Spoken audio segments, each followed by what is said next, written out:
There are a lot of medias out there that show us just the sad reality of life. That is a fact. On the other hand, there are some out there that probably won't even bother to rewatch. That would go for pretty much anything, to be honest. Like the Disney film Up. It was good, but depressing.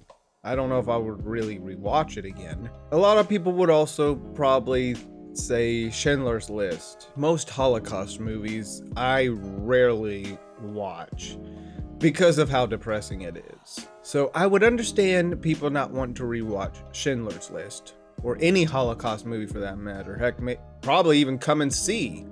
Come and See is very brutal. But there is one specific show or anime that I watched a while back, and while it is good, it is not something I would rewatch again, and I will explain why. So Angel Beats came out in 2010, and it was worked on by the same man that gave us the most depressing shows, Clannad and Clannad After Story, which I highly doubt I would watch those, but I also saw how that ended. And why do you take us through this if it's gonna be... Okay, I gotta stop myself for spoiler reasons because you might end up wanting to watch it, but either way, yes, made by this guy. Angel Beats is pretty much where people have died and have been put in, I guess, a purgatory state, or before the, afterlife school, but they are fighting against this young girl that is an angel that seems to be a threat to them. However, as the plot thickens, then you start to find out stuff about her,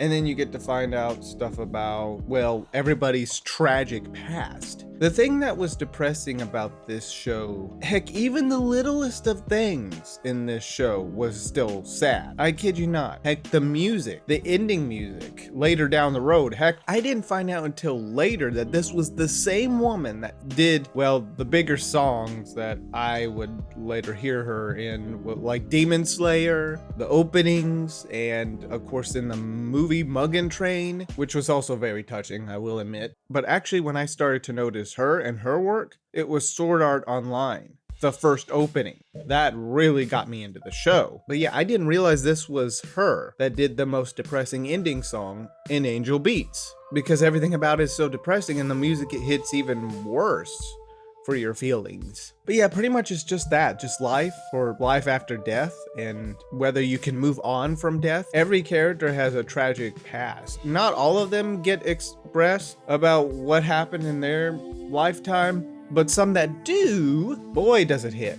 Every little thing in here was depressing, and the final episode really hit it when it came to the feels. But here's the thing, when I was watching this at the time, I went in blind, not even knowing how depressing this show was gonna get. And boy, I was not ready to see how depressing it was. However, when I was watching, this was around the time I was going through a lot of mental things, OCD related, and getting these feelings like, why would I be feeling like this if it's just a show, a fictional show? And yet it kind of made my mind go a bit haywire because of it. Yeah, I had a lot of weird issues back then. Once in a while, I still deal with it, but not as much. Not as much as my younger teenage years. Those were rough. So yeah, it's a weird feeling with this show. Like, I trace it back to when I was dealing with these issues in my head. On the other hand, it being depressing also didn't help, and then it made me just constantly have a lot of more OCD flares. But besides my issues, how this show relates to that, the show is good. It's just, I don't think it's really worth another rewatch, at least for me. I was satisfied after watching it, and I'm like, yeah, I'm good. It's funny, it's got some funny stuff, but it pulls you back to the depressing parts, and it rips your heart out. I mean, the Angel Beats overall, the art style was nice. I liked the music in here, but not a rewatch.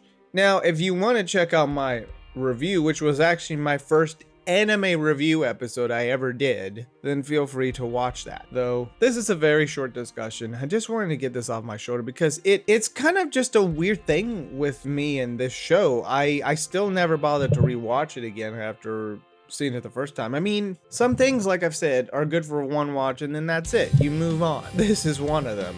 I tend to like more comedic or more humorous stuff than just very, very, very sad, depressing stories. I mean, I guess it depends. Like, if you could blend in some sad stuff with humor, I mean, of course, this is what the show did, but it continued to lean more towards the very depressing portion. If you had a mixture, like not too depressing, but sad and other stuff, then that's fine. Like, Inuyasha had a lot of good sad moments. Same with Demon Slayer. And Demon Slayer Mugen Train was very sad, but I still liked it and I could rewatch it again if I wanted. But Angel Beats is more of the focus of life, sadness, struggle, guilt, regret, and just human issues. But yeah, by day's end, I'd rather watch something funny to make me laugh. Like, I don't know, like Impractical Jokers. They are funny. Heck, I went to one of their tours recently when they were having it. Boy, I have never heard a theater laugh that hard. It was crazy. Yeah, I'd rather prefer some good laughs instead of having a very sad, depressing thing to watch. But yeah, this is kind of my reason.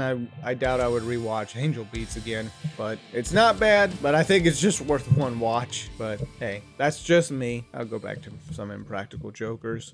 Well, I hope you enjoyed this episode, even though it's kind of an odd episode. But if you like what you saw here, follow me and wherever you're watching. Anyways, peace everybody. Have some more laughter in life.